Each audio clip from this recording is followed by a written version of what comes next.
Now, that is hands on.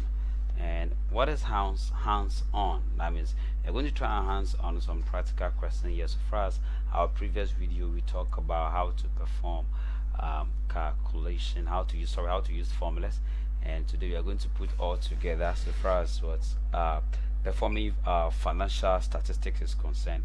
Today we are going to look at performing personal financial planner. That is how to create a personal financial planner. So basically that is just that, and let's look at that. So remember our previous video, indeed we did talk about how to use formulas, that we did that, and let's look at how to perform how to try our hands on financial planner. So that was I'd like you to move to cell A1 and type the word personal financial planner.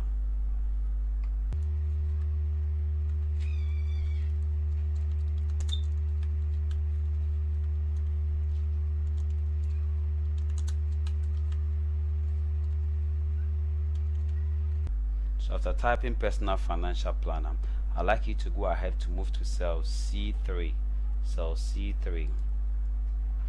and type budget.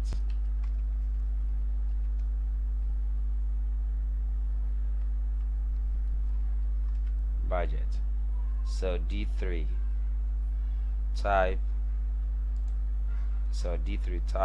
actual.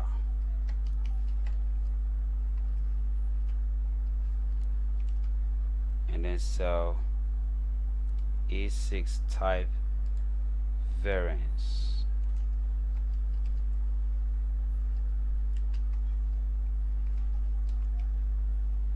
So A6 rather. So A6 you type variance.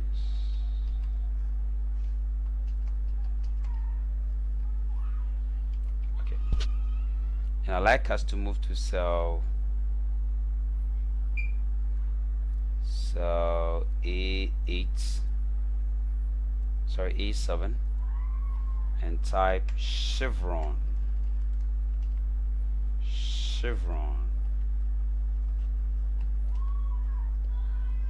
And then cell A8 type Amex.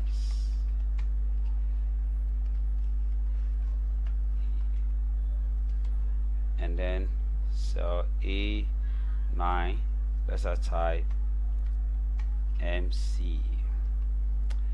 Okay, so let's enter the values into the worksheet. So move to cell C6,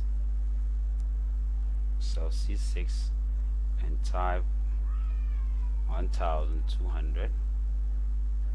Cell C7 you type 500.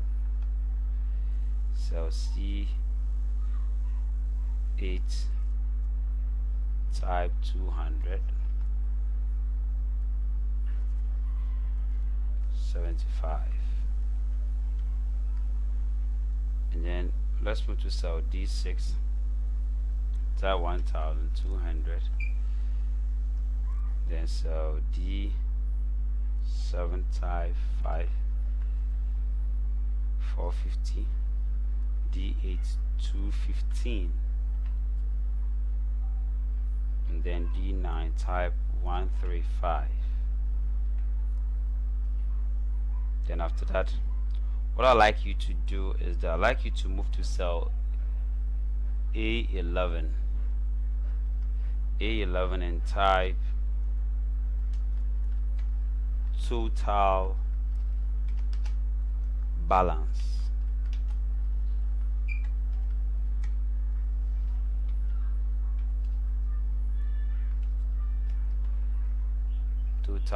So let's try our hands on entering formula.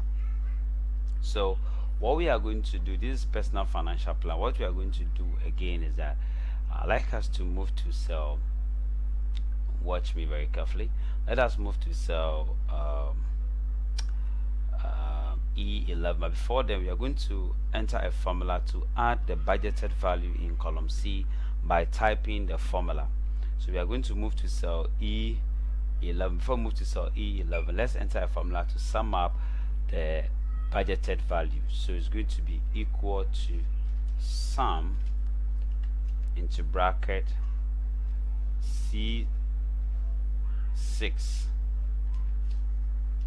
column C9. Then we close the bracket, then we press enter, and then this is our result. We can also come here and do the same thing, equal to sum into bracket D6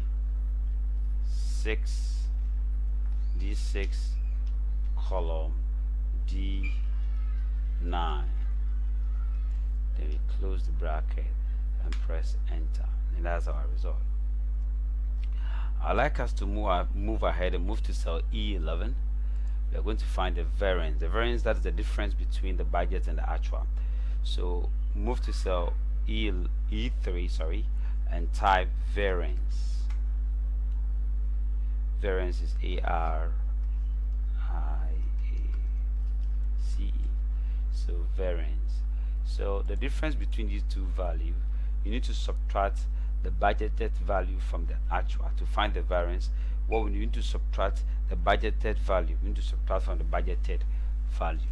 So this is the budgeted value. So we subtract the budgeted value, we subtract the actual from the budgeted value. So it's going to be equal to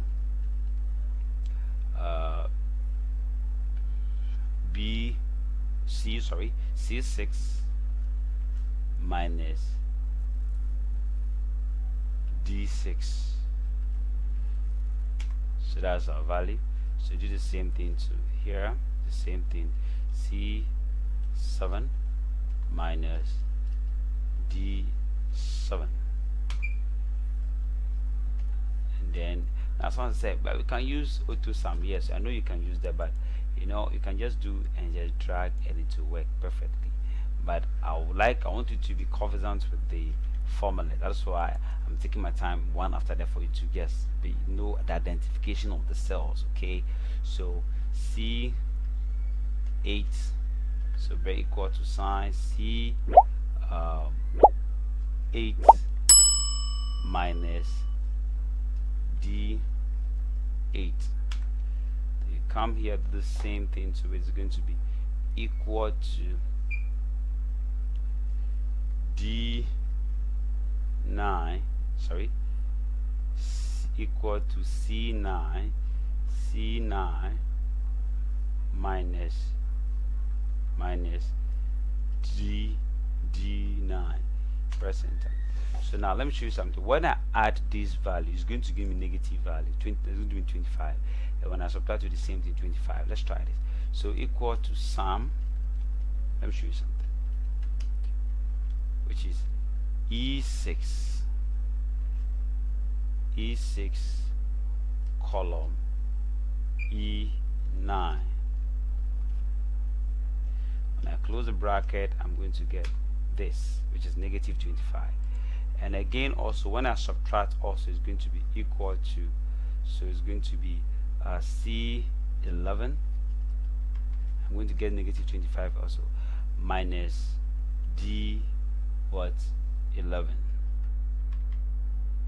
which is the same thing. So any which way, anyhow you do it. So this is hands-on kind of practical question regardless to what we just learned. Aside that, also I like us to look at something very interesting. What I like us to look at is how to save our worksheet. Now to save your worksheet, what I like you to do is just click on File, click on Save As, and then click on Browse. Now I'm using Microsoft Office 2019. Okay, so basically that is just that. So and then you give it a name as Personal Financial Planner. So you can just do that.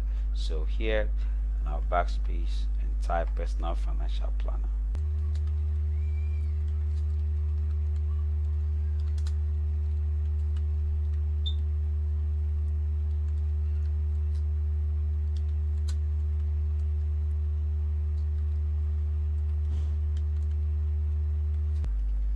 After that, I'll click on Save. So when I click on Save, the name that I give to it, Personal Financial Planner, is displayed on the title bar. And again, when you type like this, is that it's so much raw. Just hold on to Control+A to select the entire worksheet, Control plus A, and I'd like you to hold on to look through the home ribbon. Under the font logical group, click inside the font and type Times New Roman. To pop up, press enter. Let the font size be 14 so that you have a neat work, of course. So basically this is your work nicely. So I hope this tutorial help you. Catch you in the next tutorial. Bye bye.